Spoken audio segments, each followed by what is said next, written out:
Great. Well, welcome everybody to the Understanding the Weather of 2022, run by the Royal Meteorological Society, an event that we run annually looking back at the weather of the previous year and giving us an opportunity to delve into some of the key issues both here in the UK but also around the world. So I'm Professor Liz Bentley, I'm Chief Executive at the Royal Meteorological Society. I'll be chairing this afternoon's session, introducing you to the speakers and the variety of talks that we've got throughout the afternoon. We'll have a short comfort break. Well, we'll comfort break at about just before 2:30 for about half an hour, just to give you time to stretch your legs and go and grab another cup of tea before we have our second session of speakers. But if you can move on to the next slide, I just have a few kind of admin slides to go through. And the first one really is to make you aware of Met Matters, which is the Royal Met Society's public engagement activity. And we provide online content and blogs for a general public audience on lots of different weather and climate stories. We get guest bloggers to come and write for us. And basically give you an overview of current weather and some particular interesting areas of meteorology that we think you might be interested in. So I'd encourage you to go and have a look at our Met Matters area of our website. On the next slide, I have to mention, obviously, the Royal Met Society is a member organisation. So I just wanted to encourage you, if you're not already a member of the Royal Met Society, that you can join. It's open to anybody. And there are a number of benefits. You can see them listed here on the slide of being a member of the Royal Met Society. And there's a web link at the bottom if you're interested in finding out more, wanting to join the Society. And then my final slide is really just some etiquette around the Zoom system that we're on. So if you're having any trouble, and Ian, I'm not quite sure if you're having some trouble. Can people hear me now? I can hear you now perfectly. Good, yeah. Google, even though I had it set to ask Google to default to off, and it was like I had to restart the browser for it to actually allow me to turn my sound on. Well, perfectly. We can hear you fine. And you can see on this slide, if you are having any trouble, either hearing or being able to see any of the presentation, then can I recommend that you leave the Zoom call, make sure that you're accessing from one of the browsers that you can see listed on the slide, so Chrome, Firefox, Safari and Edge, and then rejoin, and hopefully that will resolve any problems. If you need to make the PowerPoint a little bit larger, then you can close the chat and enlarge the screen using the functionality that you can see on Zoom. And if you have any questions for the speakers, I would encourage you to put questions. We've given time at the end of each speaker's session to take questions. Please put them in the Q&A section at the bottom. If you don't use the chat, if you can use the chat to chat to people, but if you have a particular question, there's a tab at the bottom called Q&A. Please put the questions in there. Great. Okay, so without further ado, I am going to introduce you to our first speaker, and you've already met him, but Ian Simpson. I'm really grateful for Ian to come along to this event. You've been to our event before, Ian. I know you've presented at previous Understanding the Weather events in the past. Ian is a postdoctoral associate in seasonal weather prediction at the University of Lincoln. And previously to that, he worked at the Met Office as part of the National Climate Information Centre. And he was there for, well, probably about 7 years nearly, I think, Ian. Yeah, it was 6.5 years, October 2014 to February 2021. Brilliant. So Ian's here really to give us an overview of what happened during 2022 with a focus on the UK, but also looking globally as well. So I'll hand over to you, Ian. Can I share me screen? Yep. Sorry about this. I'm sorry about. I'm having difficulty getting it to do what I want to do because I'm clicking and share screen, and it's not. So can I just check? Have we got a copy of your slides? Has Catherine got a copy of the slides that we could open and share? Would that be something we could do at our end? Entire screen.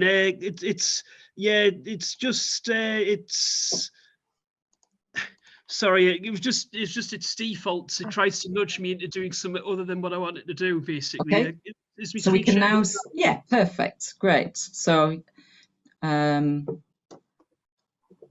So we can see your slides and we can hear you now, Ian. So away you go. Right, thanks. So yeah, this is a review of the weather of 2022. I'm Ian Simpson, and I'm currently in the second year of my postdoc in just into the third year of my postdoc in seasonal weather prediction. I'm going to start with a review of the UK statistics and noteworthy weather events in the UK. And then I'm going to look at the global review, looking first of all at European weather, because in particular the hot European summer was highly relevant to why we had those exceptional heat spikes in the UK. And I'm also going to look at some global weather events, particularly the Chinese heat and drought and the floods in Pakistan.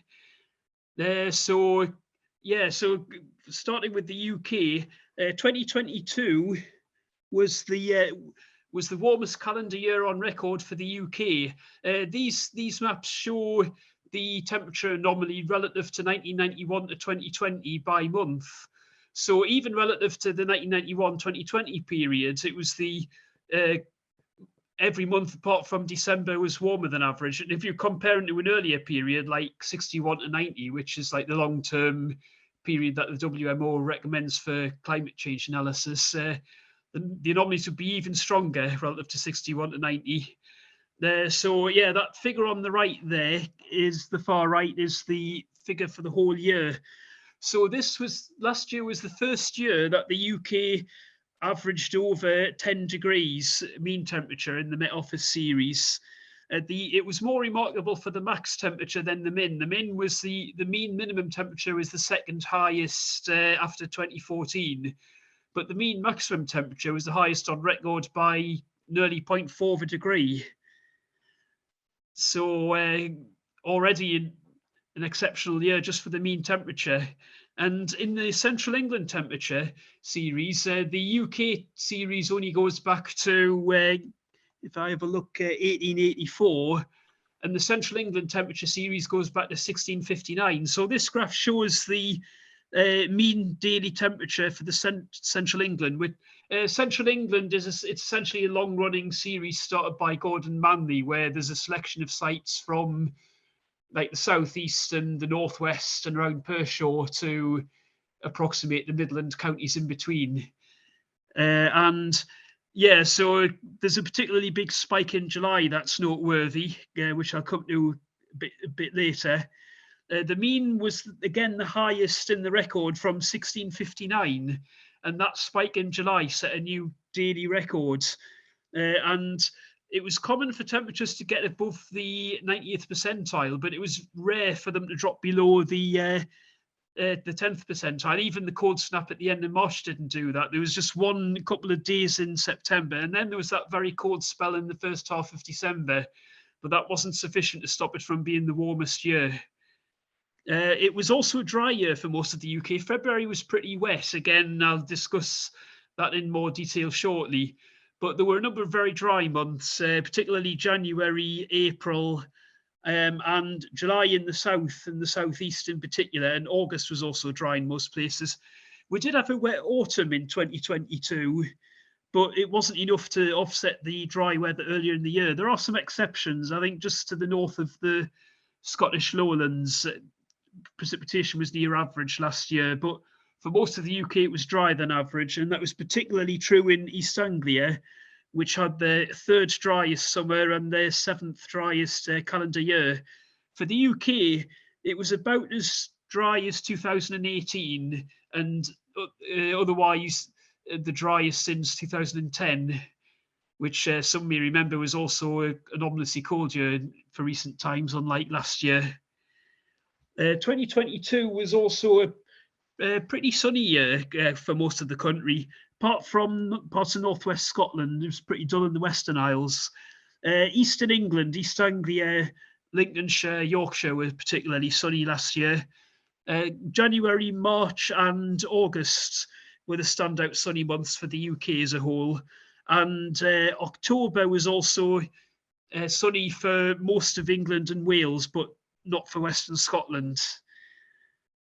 So for the UK, it was the 7th sunniest year in a record from 1919, but for England, it was the 2nd sunniest year, and for East Anglia, it was the sunniest year on record by a long way.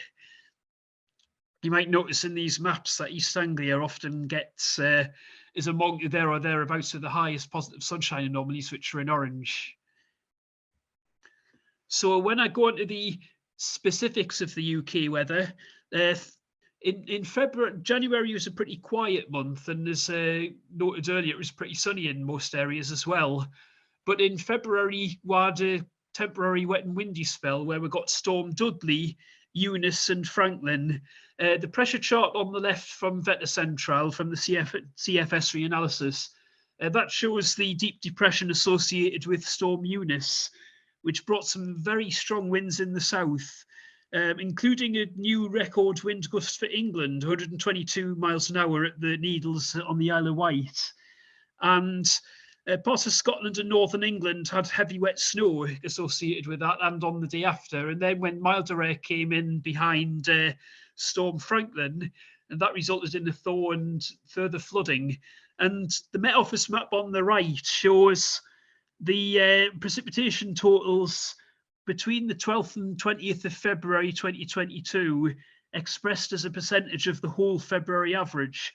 So some areas actually had more than 150% of the whole month average in just 9 days.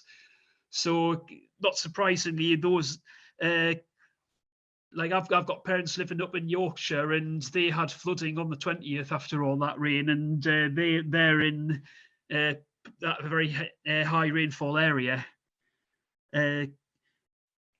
So yeah, there were the widespread impacts from that, including school closures and train and flight cancellations, and the Humber Bridge was closed unusually. And I remember the news warning people not to travel unless absolutely necessary.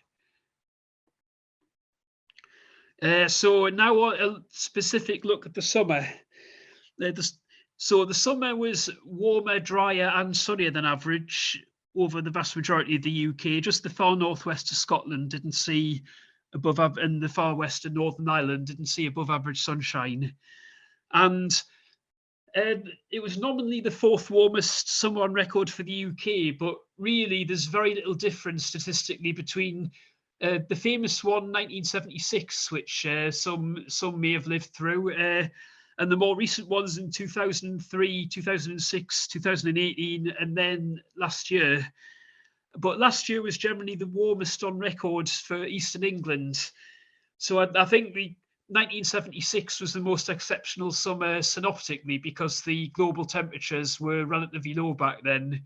Whereas recent summers, it's been partly the synoptic setup, high pressure southerly winds, but it's also been partly the global warming trend. And that was particularly noticeable last summer with a large part of continental Europe being unusually warm. And the most notable heat wave was on the 18th and 19th of July 2022, when some parts of the UK exceeded 40 degrees for the first time. I remember thinking it would probably happen sooner rather than later, but I didn't expect it to happen last year. And I live in Lincoln, and it got to 40.3 nearby at Coningsby, which is the UK record. I think nearby Waddington also recorded 40.3, but that got discarded because of site exposure issues. But it was quite widely 40 degrees around Lincoln, and Heathrow also got to 40.2. And the heat extended up into the northeast as well, where Leaming in North Yorkshire got to 38.8, and there was 36.9 at Durham, which really smashed the Durham records. Amazingly, I think the 36.9 at Durham is only 0.2 short of what the record stood as, and the UK record was until the 10th of August 2003. So that really is exceptional. But it's often the case that the biggest negative health impacts are associated with high minimums rather than high maximums, and all of the maxima get more media attention. And we did have some very high minima as well. 26.8 degrees at Sherburn Model Farm in Oxfordshire was recorded the following night, which I remember having to go to lengths just to stop the house from getting too hot during that spell. But it was quite short-lived, so it didn't cause as many impacts health-wise as the less extreme but more prolonged hot spell in the second week of August.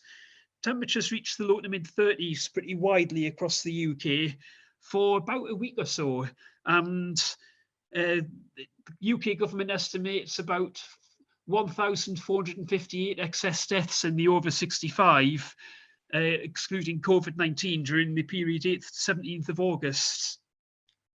Those pictures are pictures that I took, actually. I've got some pictures from others later on, but that one on the left, there was a wildfire near Gainsborough in Lincolnshire on the it was actually the 5th of August 2022. That's a typo. I must be because August the 8th month, and I've done that. And yeah, this was a picture of mine of the smoke from the wildfire viewed from Lincoln. And I took a trip to the University of East Anglia for another conference in the end of June. And this is a picture of the UEA campus on the 25th of June, showing that there's very little grass there, because most of the time, Norwich has got a relatively dry climate, so it does sometimes get quite dry there, but it's very rare for it to get that dry, because that was where I did my PhD. I spent a good 4 years there, and I regularly go back for a visit. So that shows the extent of the drought. And this resulted in pretty widespread wildfires, actually, in July and August. Again, August especially. And the Met Office attribution study suggests that human-induced climate change has increased the likelihood of hitting 40 degrees by a factor of about 10. And the World Weather Attribution team suggested that if the same event had happened in pre-industrial times, their model had it at 4 degrees cooler, which is around. No, I think their model had it at 2 degrees cooler, so around 38 degrees max.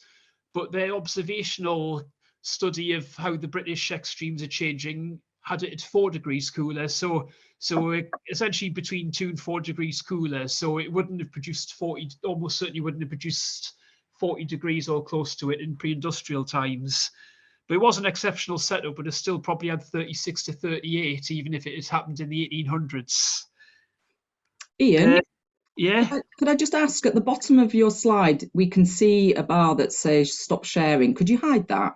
Great. That's yeah. Sorry, I didn't actually see that I could hide it. I'm visually impaired. Sorry. No, that's fine. No, that's fine. We can see all the slides now, so I'll let you carry on. It was making it hard for me as well. I didn't know if I could get rid of it. That's fine. That's perfect. Thank you. Yeah, sorry about that. So yeah, apart from a brief cold snap at the end of March, the only major cold wintry weather really had in 2022 was a cold first half of December. When the Met Office did a study on it, it showed that the first half of December wasn't as exceptionally cold at its peak as, say, late February, early March 2018, or the cold spell of December 2010. But it stood out for its duration of very cold days with persistent frosts. There were some snowfalls in places, particularly there was a well-publicised one around London, but it wasn't generally exceptional for the amount of snow that fell. For instance, here in Lincoln, I didn't see any sleet or snow at all during that cold spell, although there was plenty of frost. But it did very much go against the trend for since the 1960s, because this graph here is the Met Office's UK average days with a mean below 0 and UK mean below 0 and below 2 degrees. And that shows that although there are occasional upward blips like in 2010 and to a lesser extent 2013, the general trend is downwards quite considerably since the 60s, actually.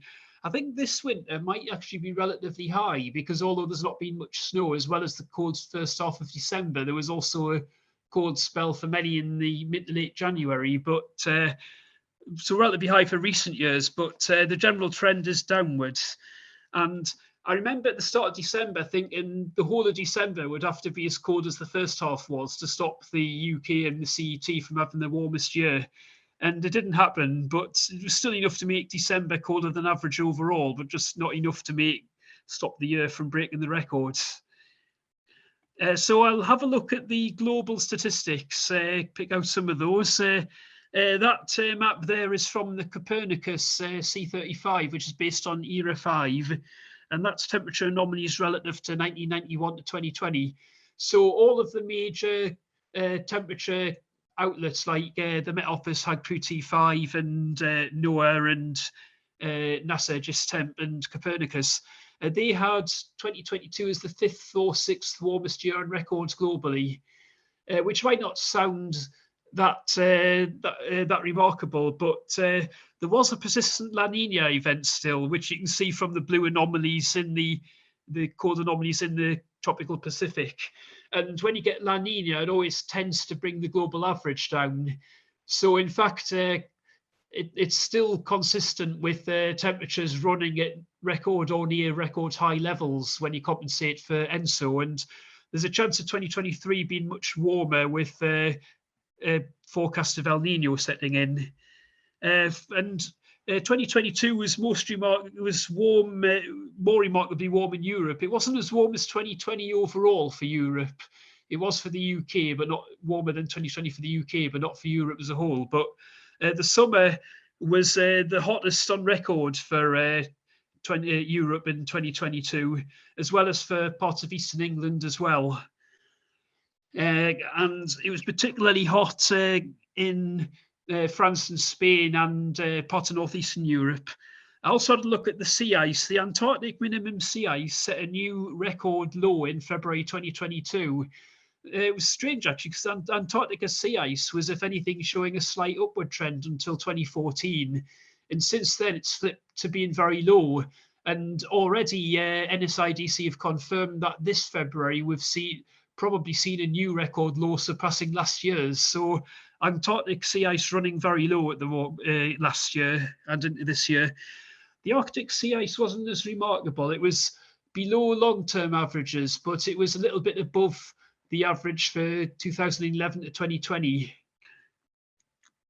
And Greenland's ice sheet was also had an unremarkable melt season, but there was an unprecedented melt spike in September when mean monthly temperatures were about 8 degrees above the long-term average there. So it didn't actually amount to that much because it was already September, but it was exceptional because there hadn't been a comparable melt spike like that in September before. But yeah, last year was more exceptional towards the South Pole than the North Pole. It was for ice melt and sea ice extent. So I'm also looking at the summer heat of 2022 in Europe, because I noticed it was noticeable even in June that whenever we got a southerly in the UK, it seemed to be threatening exceptionally high temperatures. And that was largely because we had an persistent exceptional heat, especially across France and Spain.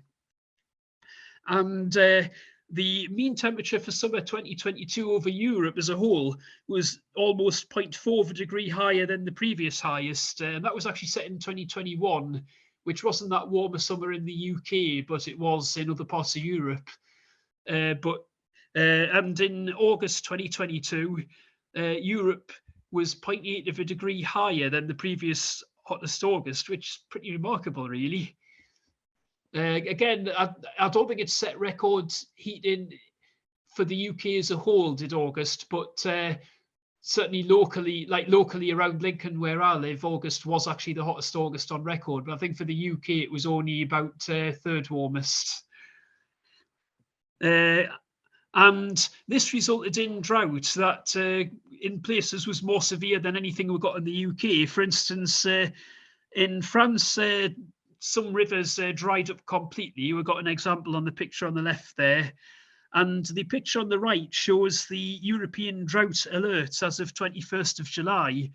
And yeah, you can probably notice that a large swathe of Europe had drought alerts, not extending into Central Europe as well, and the Southeast. So as well as the UK, and France and Germany and Spain and Portugal. There was also drought problems in Italy, Romania and Serbia. And the European Commission provisionally assessed it as the worst drought for Europe as a whole in over 500 years. And again, we've always had droughts as part of natural variability, but attribution studies have been suggesting that as well as making heat more likely, the human-induced climate change is also increasing the severity of the droughts on average associated with hot, dry summers. So now I'll look a bit further afield across the world. Europe wasn't the only area experiencing a big heat wave in the summer. In fact, in China, the heat wave there was assessed by weather historian, I'm not sure how to pronounce, Maximiliano Herrera, as the most severe ever recorded in the world. And in Chongqing, the temperature reached 45 degrees on the 18th of August, and on the 20th, it didn't drop below 34.9 in the city. It's like in the UK, many of us feel uncomfortable when it doesn't get below 20. So imagine 34.9 minimum. I think you'd need good air conditioning for that to be hospitable at night. And 66 rivers dried up completely in China, and many others were at very low levels. And in Pakistan and India, there was also an exceptional heat wave, but that hit between March and May. And then from June to October, Pakistan had devastating floods, which killed an estimated 1,739 people. That picture is a picture of flooding in Shadadkot city in September 2022. So so there were quite a lot of extremes last year. There were others as well. I think one that stuck out for me was an exceptional weather bomb in America in December 2022, which brought exceptional cold and icicles to a large part of the New York area, for instance, Buffalo. So although that doesn't mean that the global climate isn't warming, it just means that even in a warmer climate, you do occasionally get cold extremes as well. They're just increasingly not as common as the hot extremes. So that's my summary of the weather of 2022. Does anyone have any questions? Brilliant. Thank you, Ian. Really fascinating talk and a great summary of what happened in the UK, but globally as well. So yes, if anyone has any questions, please pop them in the Q&A and I'll cover off as many questions as I can. But while I'm waiting for questions to appear, you mentioned obviously the high minimum temperatures, both in the UK last year, but in the last slide, obviously in China. I just wondered if it was worth Ian just talking a little bit about tropical nights. We refer to tropical nights in the UK, I guess, and we're probably seeing more tropical nights. And as you mentioned in your talk, the impact of heat at nighttime has a greater impact, I guess, on our health. So I don't know if you wanted to touch, and I guess my question as well would be 34.9 in China, tropical night probably doesn't even go anywhere near to try and describe that heat. Yeah, but, I was staggered when I saw that. Yeah, any thoughts on tropical nights? Yeah, well, tropical nights are getting more common in the UK. I think the problem is generally biggest in the middle of urban areas where you also get the urban heat islands. So in expanding urban areas, you got the double whammy effect of increasing global temperatures, which are making tropical nights more likely. And then the human urban development is adding to that and making them even more likely in urban areas. I think in the UK, London's particularly bad for that. Yes. I remember back in August 2003, I was there in France during the heat wave there. And it wasn't so bad out in the sticks where I was, but in Paris, minimum temperatures were regularly between 20 and 25. Wow. Yeah, I mean, like you say, you definitely need air conditioning once you get into those kind of temperatures, particularly if you get successive nights of heat. It's stifling, really, isn't it? Yeah, I think it's not an official site because Edward Hanna, my line manager, he's got a weather station up on the roof at University of Lincoln, and I think that got to 40.1 during the day and Wow. only dropped to 20.4 at night on the 19th of July. But I think that's daytime readings representative, because I've seen studies suggesting that rooftop type sites tend to be on the high side at night, but not so much during the day. Yeah, no, interesting. As you say, that the position or the difference, I guess, in heat, depending on whether you're in an urban area or even where you are within that urban site, can make a big difference, certainly. And I think it's worth touching on that 40-degree plus temperature we saw in the UK. I mean, you know, I've been working in meteorology for decades, and I'd never really thought in my time as a meteorologist that we'd see those kind of temperatures in the UK. But they were well forecast. I mean, it was quite interesting seeing the models, you know, days in advance going for 40 degrees and almost thinking that, I think that was the first time I'd ever seen it in a model forecast, let alone actually happen. I think the GFS, a few runs Yes. were going for like 43 degrees at times. Yes. Yeah, so to see it in a forecast for the first time and then actually to see it play out and such, it was widespread, as you say. It wasn't just a localized. Sometimes when we've had heat before, it can be quite localized somewhere, might be typically close to London or, you know, with a flow of air coming from London, say, to give that extra heat. But it was widespread. Yeah, I think there was a combination of, we did get the high pressure moving away eastwards and pulling up a southerly, but at the same time we also had exceptional heat over France and Spain. I think it was getting up into the mid 40s in Spain and up into the low 40s in southwestern France. Yeah. And all of that just came here. And I think the reason why it hit Lincolnshire particularly was that there was a pool of particularly hot air. I think it's 850 hectopascal, it was around 25. And that passed over Lincolnshire at the hottest time of day. Because I did think we might get 40 degrees soon-ish, but I thought it would be the southeast.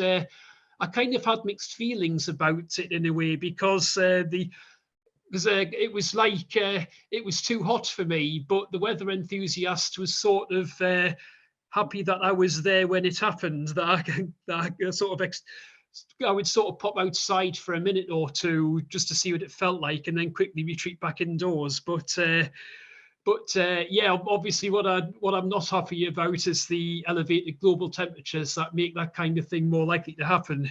Yeah, that's right. And you mentioned La Nina. Obviously, that has had an effect just to, you know, suppress the temperatures a little bit globally, certainly in 2022. And you know, we dread to think what's going to happen when we get, you know, our first big El Nino event now going forward. I think we'll probably smash some of these records quite significantly.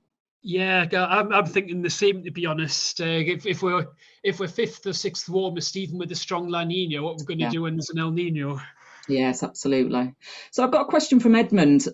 So I mean, we saw when we've seen extreme temperatures, say in Australia in the past, in the forecast, they've had to extend their colour grid because they were effectively off the scale.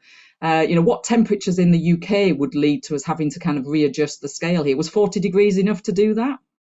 I think it actually it was on this occasion. In one of my slides, I had a picture from the Met Office. Maybe I should share my screen again and get to the slide again, because I think if I can find the slide, it shouldn't take long. Here we are. This image here. Down there, the Met Office had to completely redo the scale. I think the original scale only went up through the reds. Yes. And they've included these purples and browns to extend the scale. Wow. Yeah, and that's only going to continue, isn't it, I guess, as we go forward. So brilliant. So I've got a question as well from Gerald. So obviously the maps you've got here show the land temperature. But Gerald said he noticed that the sea temperatures around the UK were above average last year and continuing into this year. Is there evidence of this contributing to the record temperatures in the UK? I think slightly, but I think the land masses are warming faster than the oceans. There may be a limited element of the air masses not being cooled quite as much as by the oceans as they used to be. But I think the main factors behind that heat wave were heat and drought over Western Europe and the southerly flow sending it into that air into Britain, where the south and east had already been dry as well. Yeah. Great. Well, thank you, Ian. Really appreciate that.